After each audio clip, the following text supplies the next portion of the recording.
ഞാനിപ്പോൾ തെങ്കാശി ബസ് സ്റ്റാൻഡിലേക്ക് തിരിച്ചു കിടക്കുകയാണ്. ഏകദേശം ഒരു 4 കിലോമീറ്റർ ഉണ്ടായിരുന്നു നമ്മുടെ അന്യമ്പാറയുടെ നിന്ന് തെങ്കാശി ബസ് സ്റ്റാൻഡിലേക്ക്. അതിനിടയ്ക്ക് 2 ബസ് പാസ് ചെയ്ത് പോവുകയും ചെയ്തു. അത് ഞാൻ അവിടുന്ന് ഇറങ്ങി വന്നപ്പോഴത്തേക്ക് ബസ് പോയി കഴിഞ്ഞായിരുന്നു. പിന്നെ വേറെ വഴിയൊന്നുമില്ല, നടക്കുകയല്ലാണ്ട്. പിന്നെ അഗ്രഹാരങ്ങൾ മാതിരിയുള്ള ഒരു സ്ഥലമാണ്. നടുക്ക് റോഡും 2 സൈഡിലും ഇടതൂർന്ന വീടുകൾ. എല്ലാത്തിൻ്റെയും മിക്കവാറും എല്ലാ വീടുകളുടെയും തന്നെ പടിക്ക് കോലം ഉണ്ട്. എല്ലാ വീടിൻ്റെ പടിക്കും നമ്മുടെ മേലെപ്പറമ്പിലെ അൺവീട് എന്ന് പറഞ്ഞ സിനിമയിൽ ജനാർദ്ദൻ ചേട്ടൻ പറഞ്ഞത് ഇതവർ കാലത്ത് ചെയ്യുന്ന ഒരു ജോലിയാണ്. വീടിൻ്റെ മുമ്പിൽ മഹാലക്ഷ്മിയുടെ പ്രതീകമായ ആ കോലം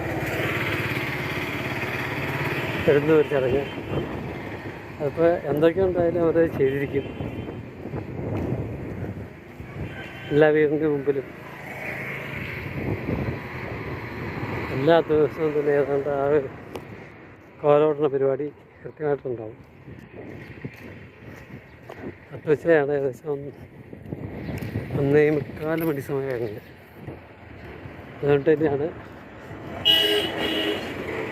ഈ റോഡ് സൈഡിലൊക്കെ വളരെ ആളും വണ്ടിയൊക്കെ കുറവാണ്. ശരിക്കും കോളനി തന്നെയാണ്. മറ്റൊന്നിന് മുമ്പിൽ ആളില്ലാന്ന് മാത്രം. സുന്ദരപാണ്ഡ്യപുരത്തേക്കുള്ള തെങ്കാശിയിൽ നിന്നുള്ള ഒരു ബൈ റൂട്ടാണ് ശരിക്കും സുന്ദരപാണ്ഡ്യപുരം എന്ന ഗ്രാമം.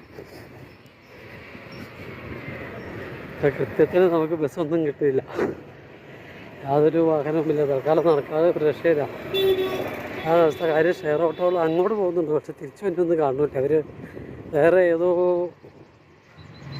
എളുപ്പവഴി ചാടിയന്മാർ പോകണ്ടേ. നമ്മളേറ്റവും വളഞ്ഞ വഴിയിലായിരിക്കും മിക്കവാറും പോകുന്നത്. അത് പോയത് പ്രൈവറ്റ് ഓട്ടോ ആയിപ്പോയി. നട്ടപ്പാതിര വരെ പോലെ തന്നെ വിജനമാണ് നട്ടുവച്ചയ്ക്കും. അത്രയ്ക്കും വലിയ മതിച്ച വെയിൽ കേട്ടോ. നമ്മളതിലെ കുട പോലും ഇല്ലാണ്ട് നടക്കണം.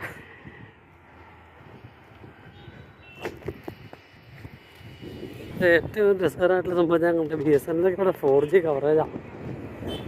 BSNL സൂപ്പർ സ്പീഡാണ് അവിടെ.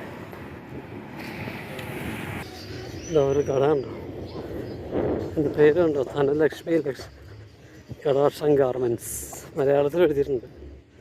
ഒരു പക്ഷേ മലയാളികളുടെ ആവാത്. ഈ വഴിക്ക് വരുന്ന കാറിൽ നല്ലൊരു ശതമാനവും കേരള വണ്ടികളാണ്. ഒക്കെ കളപ്പാട്ടെക്കുറിച്ച് സുന്ദരപാണ്ഡ്യപുരവും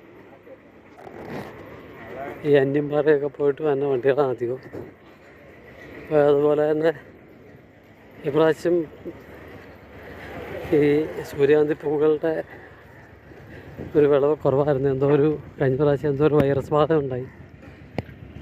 അപ്പോൾ അതിൻ്റെ ഒരു പ്രശ്നമുള്ളതുകൊണ്ട് സൂര്യകാന്തി പൂക്കൾ അവർ കാര്യമായിട്ട് കൃഷി ചെയ്തിരുന്നതല്ല, വളരെ കുറവേ ഉണ്ടായിരുന്നുള്ളൂ.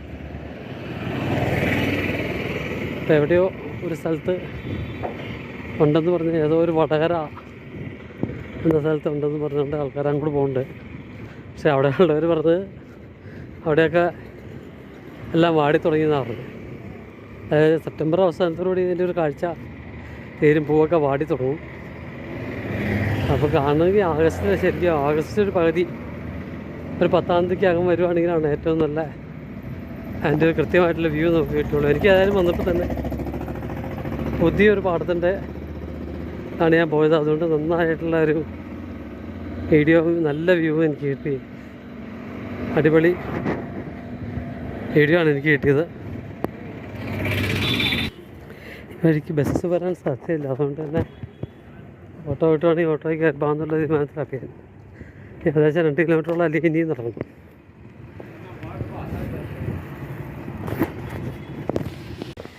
കീഴ്പുലിയൂർ എന്ന് പറഞ്ഞ സ്ഥലമാണ് അവിടുത്തെ റെയിൽവേ സ്റ്റേഷൻ്റെ കാഴ്ചയാണത്. റെയിൽവേ ക്രോസിങ് ക്രോസ് ചെയ്ത് വെച്ച് നമുക്ക് പോകാം. ഓട്ടോറിക്ഷകൾ ഇഷ്ടംപോലെ പോകുന്നുണ്ട്, പക്ഷേ ഷെയർ ഓട്ടോ ആണെന്നുള്ളത് കൃത്യമായിട്ട് അറിയാൻ പാടില്ല.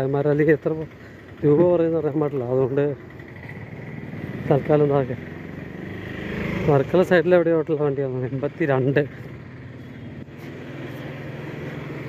KL 82 വണ്ടി. അതൊരു അമ്പലം ഉണ്ടായിരുന്നു കേട്ടോ, ഒരു വലിയ അതിലുള്ളൊരു അമ്പലം, ശിവൻ്റെ അമ്പലമാണെന്നാണ് ഓട്ടോറിക്ഷക്കാരനോട് ചോദിച്ചപ്പോൾ പുള്ളി പറഞ്ഞത്. ഇവിടെ സ്കൂൾ അന്ന് വർക്കിംഗ് ഡേ ആണ്. നമ്മുടെ അവിടെ ഓണാവധി 10 ദിവസത്തെ ഓണാവധി തകർക്കുമ്പോൾ ലാസ്റ്റ് അവധികളുടെ ലാസ്റ്റ് ദിവസത്തിലേക്ക് വരുമ്പോഴത്തേക്കും ഇവിടെ ഇന്നും ശനിയാഴ്ചയാണ് എന്നിട്ട് കൂടി ഇവിടെ ഇന്ന് വർക്കിംഗ് ഡേ ആണ്. Saint Michael's girls higher secondary സ്കൂളാണ്, senior secondary school, sorry girls higher secondary സ്കൂളാണ്, സീനിയർ സെക്കൻഡറി അല്ല. GHSS എന്നാണ്.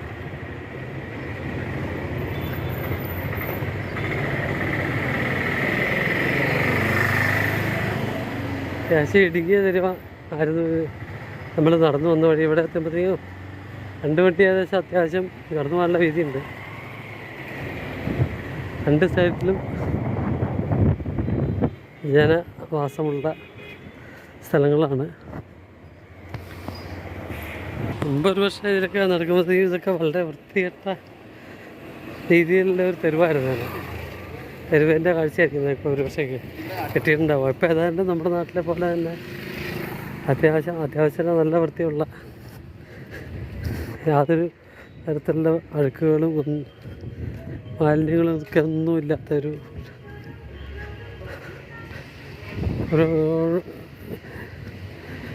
റോഡ് തന്നെയാണ്, ഒരു കോളനിയൊക്കെ തന്നെയാണ്.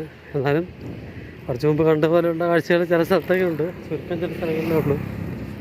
എല്ലാം ഡസ്റ്റ്ബിന്നിൽ മിക്കവാറും ഡസ്റ്റ്ബിന്നിൽ ഇട്ടിരുന്ന അവർ പഠിച്ചു കഴിഞ്ഞു തോന്നുന്നു. പക്ഷേ ഇതുപോലെയുള്ള കാഴ്ചകൾ ഇപ്പോഴും റോഡിൽ കൊണ്ട് എറിഞ്ഞേച്ച് കൊണ്ടുപോകുമ്പോൾ ഇവിടെ ഉണ്ടാവും. ഇപ്പോൾ 2ാമത്തെ ഒരു കാഴ്ചയാണിത്, വേസ്റ്റ് കൊണ്ടിട്ടാണ്. ഇങ്ങനെയുള്ള സംഭവങ്ങൾ വീണ്ടും ഉണ്ട്, ഇവിടെ ഉണ്ട്, ഇല്ല ഇതൊന്നും അല്ലില്ല. പക്ഷെ എന്നാലും പണ്ടത്തെ കാലത്ത് നിന്ന് ഒരുപാട് വ്യത്യാസം വന്നിട്ടുണ്ട്. എൻ്റെ തൊട്ട് മുമ്പിൽ ആ ബൈക്കുകൾ തിരിഞ്ഞു പോകുന്ന ആ റോഡാണ്, തിരുനെൽവേലിയിലേക്കുള്ള മെയിൻ റോഡാണ്.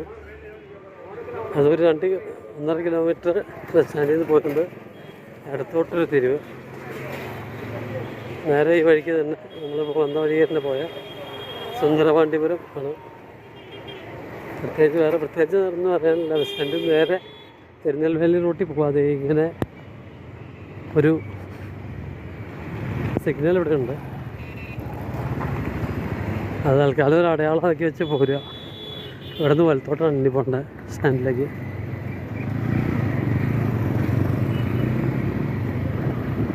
നമ്മളുടെ മെയിൻ റോഡിലേക്ക് എത്തിക്കഴിഞ്ഞു. തിരുനെൽവേലി മെയിൻ റോഡാണ്. സമയം ആയതുകൊണ്ട് തന്നെ ടൗണിൽ വളരെ തിരക്ക് കുറവാണ്. ഏകദേശം 2 മണിക്ക് ആവാറായിരുന്നു സമയം. ഉച്ചയ്ക്ക് ഇപ്പോൾ നമ്മൾ ഇതുവരെയുള്ള കാഴ്ചകളൊക്കെ തിരിച്ചാണ് ഊണ് പോയപ്പോൾ നമ്മൾ അതാണ്